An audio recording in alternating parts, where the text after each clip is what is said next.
Hello বন্ধুরা, welcome to my new blog.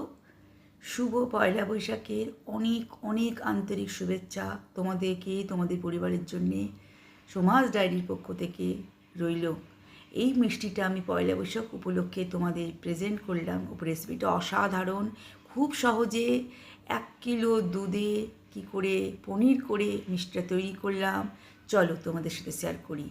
1 kilo দুধকে ভালোভাবে কাপড়ে বেঁধে আমি একটা শিলনোড়া ওপরে দিয়ে আধ ঘন্টার পর এরকম পনির হবে, শক্ত হবে কিন্তু পনির হবে, পুরো ছানা দিয়ে এটা হবে না, হাতে তালু দিয়ে আমি ঘষবো না, আমি এরকম গ্রেটার দিয়ে গ্রেট করে নেব। এরকম পুরো গ্রেটার দিয়ে আমি পুরো ছানাটাকে পনির করে পুরো গ্রেটার দিয়ে টাটকা একবারে, তার আধ ঘন্টা আগে আমি এটা করে রেখেছি পনিরটা। গ্রেটার দিয়ে পুরো পনিরটা আমি গ্রেট করে নিলাম। এই আমাদের 11টা পিস বড় বড় মিষ্টি হয়েছিল। তোমাদের দোকানে এটা কিনতে গেলে 12 টাকার লাগবে এক একটা পিস। মানে তোমাদের এটা যার খরচা হয়েছে, আমি 28 টাকা করে 2টো প্যাকেট দিয়েছি। আর তার মধ্যে ছোটো 1 বাটি চিনি, ছোটো 1 বাটি দুধ, গুঁড়ো দুধ আর 5-7টা এলাচ এর গুঁড়ো দিয়ে পুরো মিষ্টিটা আমাদের তৈরি, নারকেলের বুড়াটা রেডি করতে হবে। এবার আমাদের পুরো গ্রেট করা হয়ে গেছে। একটা কড়াইকে, ননস্টিকের কড়াইতে করার চেষ্টা করবে ভালোভাবে।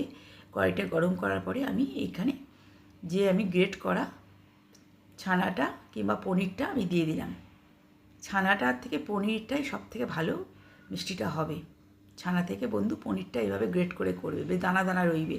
এবার ছোটো 1 বাটির সমপরিমাণে চিনি, সমপরিমাণে গুঁড়ো দুধ আর হাফ বাটির মতো লিকুইড দুধ দিয়ে, ওয়ার্ম নয় নর্মাল টেম্পারেচারে দুধ দিয়ে ভালোভাবে আঁচ কমিয়ে একদম খুন্তি চালিয়ে যেতে হবে। এভাবে ভালোভাবে নাড়াচাড়া করার পরে যখন দুধ চিনি সব মিশে গেল, তখন আমি এখানে এলাচটা দিয়ে দিলাম। খুব বেশি চিনিও লাগে। এবার এখানে আমি এটাকে মিষ্টির আকারে সম্পূর্ণ করার জন্য, বাইন্ডিং করার জন্যে, কিছু ভালো লাগবে দেখার জন্যে আমি এখানে নারকেলের বুড়াদা কিছুটা নিয়ে নিয়েছিলাম। যদি নারকেলের বুড়াদা না থাকে তোমার এখানে গুঁড়ো দুধও ব্যবহার করতে পারো। গুঁড়ো দুধ যদি ব্যবহার করো তাহলে 1 চামচ চিনি পরিমাপে একটু কম দেবে, তাহলে ভালো হবে। এখানে 1 কিলো দুধের আমি পরিমাপটা বললাম। এভাবে সব মিষ্টিগুলো গড়ে নিলাম। আমাদের 11টার মতন মিষ্টি হয়েছিল 1 কিলো দুধের।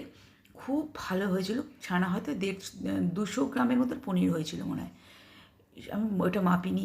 কিন্তু 11টা পুরো 12 টাকা পিসে মিষ্টি, অপূর্ব খেতে হয়েছিল।